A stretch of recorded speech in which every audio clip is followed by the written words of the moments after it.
और यूक्रेन के दरमियान जंग का आज 26वां दिन हो गया है।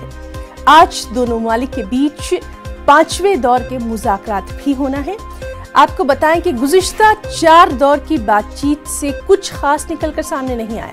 इससे पहले दोनों ममालिक के दरमियान तुर्की में वज़ीर ख़ारिजा की सतह पर मुज़ाकरात हुए, ताहम जंगबंदी के हवाले से कोई ठोस हल नहीं निकल सका।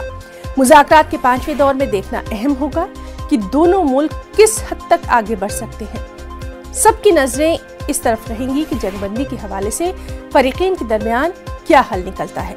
वहीं दूसरी जानिब अक़वाम मुत्तहिदा के इंसानी हकूक़ के हाई कमिश्नर के दफ्तर ने कहा है कि इस जंग में कम से कम 902 शहरी हलाक हुए हैं, जबकि 1459 जख्मी हैं। ताहम हाई कमिश्नर के दफ्तर का कहना है कि असल तादाद इससे कहीं ज्यादा हो सकती है। इसी दौरान मारिउपोल हुक्काम का दावा है कि सिर्फ मारिउपोल में 2400 से ज्यादा अफराद हलाक हो चुके हैं।